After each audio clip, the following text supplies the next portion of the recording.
बलांगीर जिला जेन दादनगढ़ टैगटा लगी जाइए आशा रखीचु जे से दादनगढ़ टैगटा इ नुआ सरकार हटाबे। अंकित साहू बलांगीर जड़े साधारण जनसाधारण देखुन बलांगीर होचे दादन गड़ा आजी बोली नहीं से बहुत वर्ष हेलान बलांगीर दादन समस्या लगी रहीचे। तार आगु भी जेन सरकार थिले दीर्घ 24 वर्ष है से एक छत्रवाद ओडिशा रे शासन करथिले। तांकर समय रे भी दादनगढ़ भावे परिचित बलांगीर जिला केवे सुधरी नहीं पारला।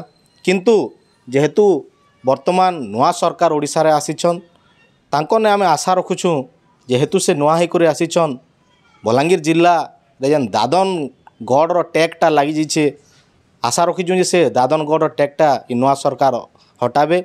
शिल्पविहीन बलांगीर जिले में नूतन शिल्पानुष्ठान प्रतिष्ठा करबे।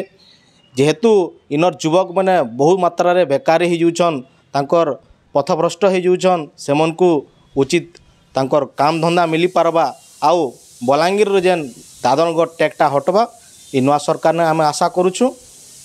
देखंतु सरकार जहाँ भी तांकर स्कीम लोकंग पई करूछंती बोधे सेटा ग्राउंड के इम्प्लीमेंट नहीं करि पारबार जेन थी लाइक युवक माने लोक माने दादन खटी जावाले बाहर के बाध्य होचन।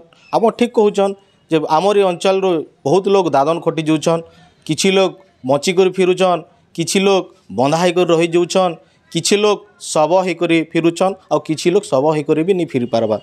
इतानु बड़ दुख किछि नि से इतार आगु गोटे घटना घटीथिला जड़े वृद्धा माँ तार पुअर सबल लगी से तार गाँव रू चली चली पाखापाखि 70-80 किलोमीटर चली चली जिलापाल द्वारस्थ होते जे से गोटे गुहारी करते जे मोर पुओ बचीछे कि जीछे मरीछे तार टिके मते खोजी करी तदन कर कही दियो बोली करी इतानु बड़ दुख आउ किछि नहीं से जेहेतु बलांगीर रे ई सब जिनिस होचे सरकार सब स्कीम विफल हो जाऊे। तो मुई आशा करमी जे नुआ सरकार नु जे से जहाँ स्कीम करबे से जहाँ योजना करबे जे केनता धरापृष्ठ के उतरिबा और लोकंकर काम आसवा युवक मनकर काम आसवा से लगी मुई आशा करुचे। आउ शिल्पविहीन बलांगीर जिले में शिल्पानुष्ठान केन्द्र प्रतिष्ठा हवा से दिगरे काम करे बोली मुई आशा करुचे। देखो से दुईटा जगार तांकर निर्वाचन लड़ी थिले गोटे है गंजाम जिलूर आ गोटे है बलांगीर जिलूर। गंजाम जिले भी जो हिंजिलीकाटू विधानसभा निर्वाचन मंडली रे से छिड़ा होते से भी मात्र से पाखापाखि 4,500 भोट्रे से विजय लाभ करिसंती। आउ 2 नंबर जो दादनगढ़ हिसाब से सारा ओडिशा रे परिचित सेटा है कटाबंजी बलांगीर जिलार सेठारू भी से 16,000 ऊर्ध्व भोट्रे पराजय वरण करिसंती।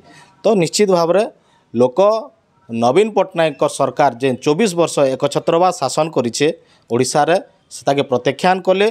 जो प्रत्याख्यान करिवार कारण दादन समस्या निश्चित भाव में सेता गोटे मूल समस्या बड़ समस्या है दादन समस्या। देखंतु 24 वर्ष निरंतर गोटे सरकार सत्तार रोचे किंतु युवक मन को रोजगार दे नहीं पारबार लोकों को रोजगार नहीं दे पारबार। तो निश्चित भाव में लोक तांकर मन परिवर्तन करबे गोटे सरकार प्रति।